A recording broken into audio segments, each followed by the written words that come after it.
Hey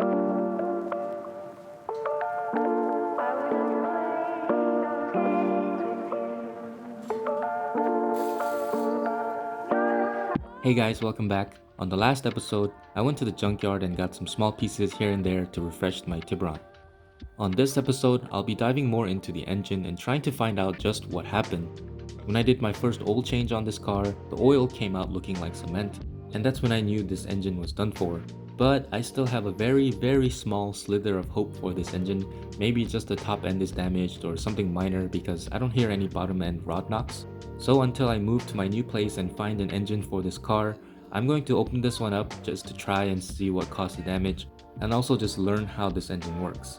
The last time I tried to check timing, I found that the tensioner to the accessory belt was broken, so I couldn't remove it, but I decided to just go for it this time and remove the belt from this roller. I could have spent the money and got a new tensioner or get one from the junkyard, but since this motor is more than likely toast, I really didn't want to spend more money on it. I was honestly really scared that the belt would snap and kill me, but it was very uneventful. 됐다! Yay! Oh, thank goodness. Then I removed the two bolts for the power steering pump and got it out of the way, and finally I removed the timing belt cover.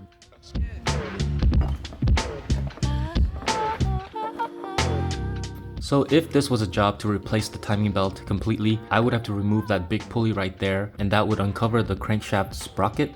But since I'm just checking the timing, this harmonic balancer has a little indent that allows you to get the timing aligned without removing anything. So right now I have it aligned on the bottom side at the crankshaft, and it looks like the timing is right for the front and for the back as well. The harmonic balancer is made of two parts, the outer ring and then the inner ring, and it's separated by this rubbery material, and that's how it gets rid of the vibration from the engine. So unless the outer part split from the inner part, which I don't think it is, then this timing is wrong. But since I don't see any splits or cracks on it, I think the timing is right.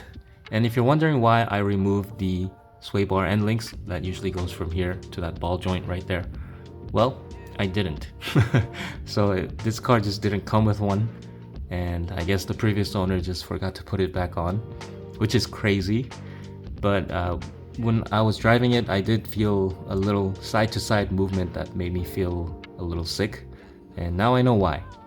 This car is like an onion. The more layers you peel away, the more it makes you cry. I thought the timing would be off by a tooth at least, but from what I see and from the suggestions that I got on newtiburon.com, by the way guys, thank you so much, I think the timing is good. So first I'm going to take off the intake manifold again and check the injectors. That was one of the suggestions, thank you. And then another suggestion was to remove the valve covers and check the cam chain tensioner. So I have to check that, which is right there and there. So let's get on with it.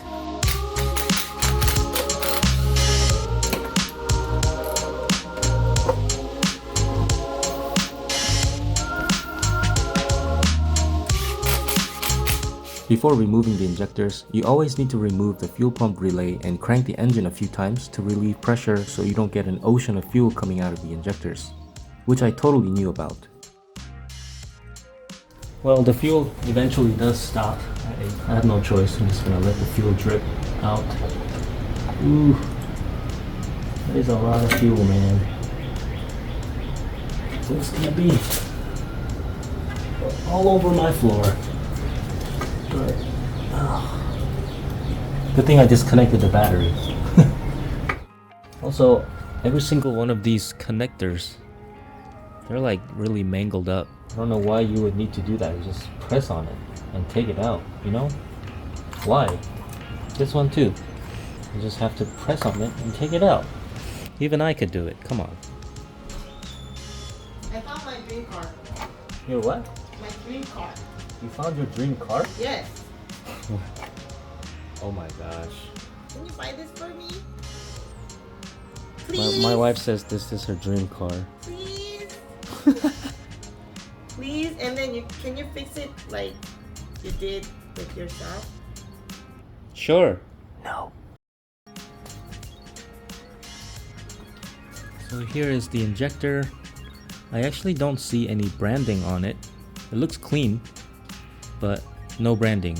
There's some numbers here, so I'm gonna look this up and try to see what this is. So I went to the junkyard today and I picked up some used OEM injectors. The junkyard that I went to was actually having a 50% off sale, so I got these for $5 a pop. So on the left is the OEM, on the right is what came out of my car, and you can see the Hyundai logo is missing on mine, and then those random circle prints there is missing, and then the lettering or the numbers inside the rectangle is missing. And then on the other side there are also a bunch of other things missing on this one. So that is how you can tell OEMs from the fake ones. So these are kind of dirty, but I will get them cleaned and put them back on whenever I put the engine back together. So there's another mystery solved. My guess is that the previous owner bought these thinking they were OEM because it has the OEM part numbers on there. But for right now, I'm gonna keep going and remove the valve covers.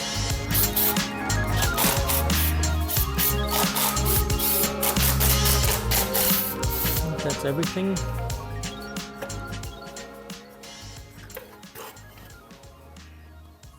Whoa, this is new. That's one thing that's good. The gasket's new too.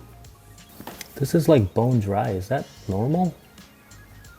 I mean, I don't know anything about engines, but I feel like these parts need to be lubricated. I mean, there's oil here on the bolts, but this is dry. There's no oil on here. Well, let's keep going. I'm just gonna place this back on because I don't want to drop anything inside the engine bay. That was not tight. What? This is not tight either.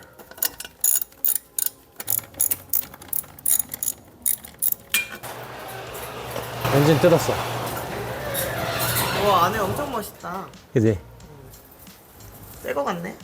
그건 새 건데? 뭐가 문제인지 모르겠네.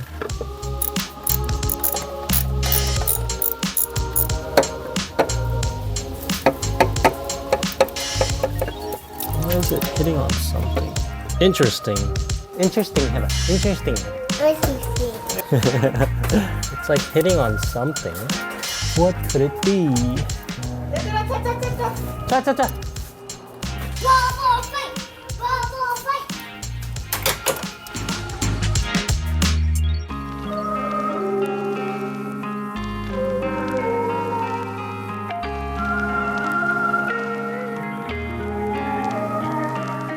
So not knowing too much about an engine, I can definitely tell it was rebuilt because everything looks pretty shiny and new. There are some of those scoring marks on the cam, I don't know what those are called, but those sticks.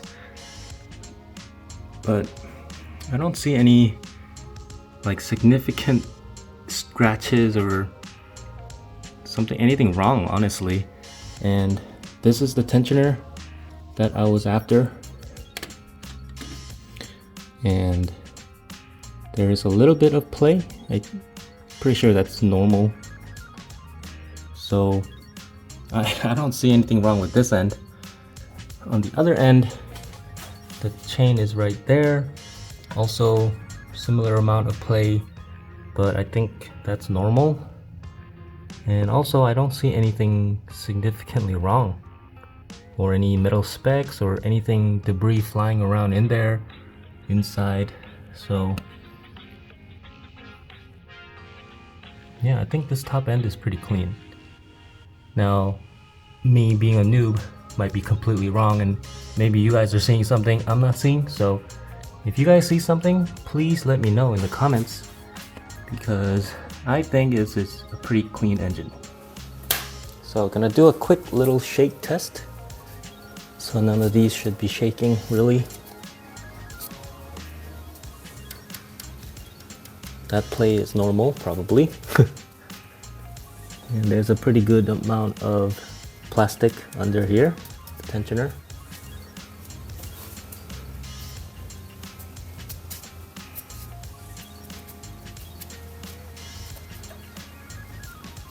yeah, I mean, everything looks pretty good to me.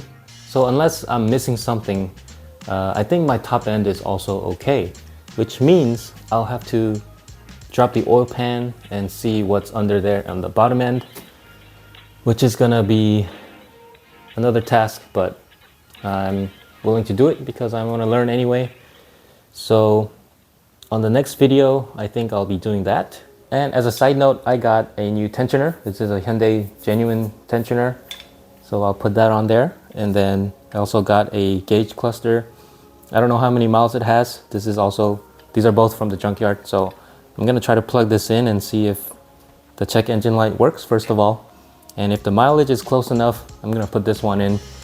This car, on the title, it says the mileage is exempt. So with the engine being out once anyway, I don't think it really matters. And if it has a slightly higher miles, I think I'll just still put it in.